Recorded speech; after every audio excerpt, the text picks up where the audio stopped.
চাঁদপুরের পাল বাজার ছুটির দিনে সকাল থেকেই চলছে জমজমাট বেচাকেনা। দর্শক আরো জানাতে সরাসরি যুক্ত হচ্ছেন সহকর্মী আল ইমরান শোভন। আমি এই মুহূর্তে রয়েছি চাঁদপুর জেলা শহরের অন্যতম বৃহৎ যে কাঁচা বাজার রয়েছে, যেটি পাল বাজার নামে খ্যাত, সেটি চাঁদপুর পৌর এলাকায় অবস্থিত। তো ভোর থেকে এই বাজারের কেনাকাটা ব্যস্ততা বেশ বেড়ে যায়। আমি যদি একটু বাজারের চিত্রটুকু একটু দেখাই, সেটি হচ্ছে গত কয়েকদিন যাবৎ চাঁদপুরে বেশ মুষলধারে বৃষ্টি হচ্ছে, যার প্রভাব পড়ে হচ্ছে কাঁচামাল সামগ্রীর উপর।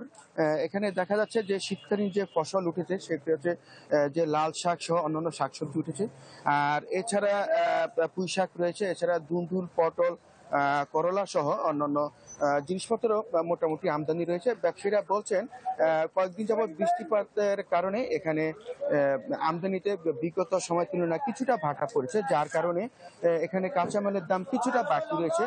তারা জানিয়েছেন আজকে যে টমেটো রয়েছে সেই টমেটোর 150 টাকা কেজি দরে বিক্রি হয়েছে। এছাড়া যে মিষ্টি কুমড়ো রয়েছে সেটি বিক্রি হচ্ছে 60 টাকা কেজি দরে। এছাড়া দুন্দুল, ঢেঁড়স, পটল সেগুলি বিক্রি হচ্ছে 50 থেকে 70 টাকা দরে। এছাড়া করলা যে রয়েছে, করলাটাই বিক্রি হচ্ছে 70 টাকা দরে।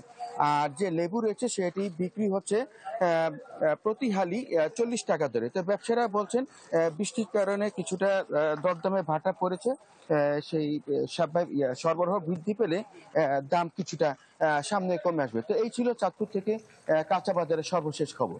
গরম গরম রুটি, সাথে সুজির হালুয়া, দুর্দান্ত জুটি, তীর আটা ময়দার সুজি, কারণ তীর ছাড়া আমার চলেই না।